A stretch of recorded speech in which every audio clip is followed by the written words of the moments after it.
skill development. Case studies. Nice. Is biography as well? So bio, case studies, testimonials. Do people have templated examples of what they send that's not a Panda Docs proposal? That's just an email? I have a full, one-page testimonial for my Virginia Department of Health client, because they've done 8 programs with them. So Nice. I did a full write-up for them, which is just literally an email attachment. Nice. That's awesome. So this type of stuff, I'd love to make it communal and share it, because I think there is a bit of a gap there within our team where when we can get these gentlemen on the call, I think things start to happen.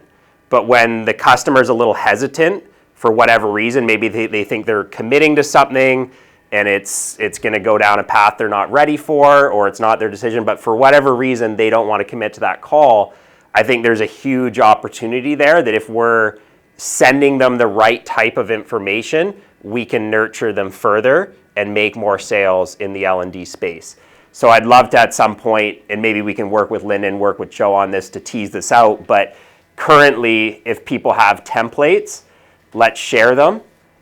So maybe if you have any examples, do we want to send them to maybe Chad and I to start, and Tiff, maybe the 3 of us, and we can look at them and see what they look like and then figure out, okay, what's a best practice? Because I think everybody is sending something different currently. Yeah.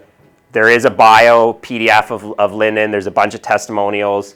What about Joe? I know he's got his videos that Chad filmed, which are phenomenal. What better way? If I'm a client and even if I'm a sales rep and I'm okay at explaining this, I'm not great at explaining this, but I can send a video of Joe explaining it himself. That's pretty powerful, right? So his website is really website. Yeah, the website's gone to a whole other level now. So that's the Innate Leaders. And is that, Tiff, are we comfortable with directing our clients to the Innate Leaders website? Well, it's actually, if we do our website, okay. Those videos are on there. Mm-hmm. On our website. Yeah, okay. So do we want to keep them on our website? Yeah. We want to keep them on our website. Yeah. Yeah. Chris, how about you, buddy? What kind of... Yeah, thanks for asking. So I have a couple of approaches. One, if we're talking about enterprise thinking with the client, I might send chapter excerpts from the book on that chapter. Nice. I've found that's been effective, and it's more of an introduction into what we can do, and it's free. It's that free resource we're giving to them they can use. I tend to put in some of his blogs as well through LinkedIn, or send them excerpts from his blog. He's really trying to stay top of mind in current situations that are so the blog is really helpful. I see I've got a few templates I use just to pique interest and thank them for their time at the same time, and you can see that conversation, leave the door open. Perfect. That's super helpful. Thank you. So yeah, some great ideas there in terms of excerpts or sections from the book that might be relevant to the current business challenge the client is facing. The whole book itself, I know Tiff's been kind enough, I think, to buy a bunch, and he has them in his office and has offered, I've right? got a lot. I've got dozens. So please ask me if you want to send them. Yeah, so the book, the blog, his bio, testimonials, all that kind of stuff. So I think for me, just to wrap this up, if anybody has any of these resources, so Chris, if you could email some of those over to us, that'd be super helpful, man. And anybody else for Lyndon and Joe. And I think if we can compile them up and we'll share them with those 2 guys, and I just want to make sure that they're happy with what we're sending, and it is the most up-to-date, it is the most relevant stuff.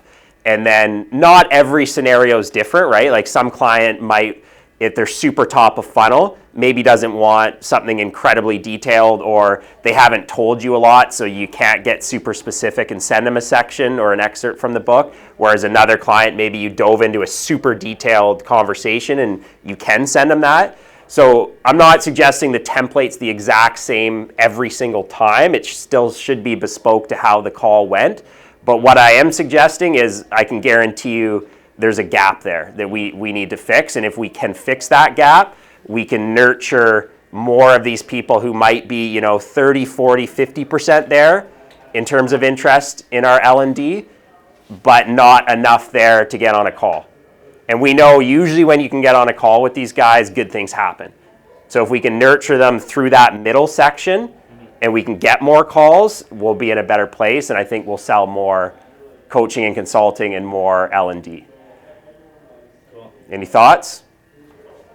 Chris, anything else to add?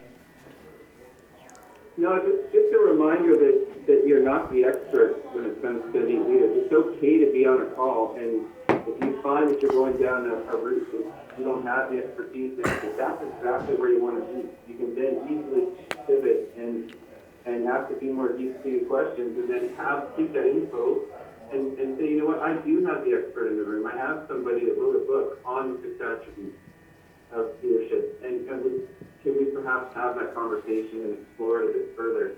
So I like being uncomfortable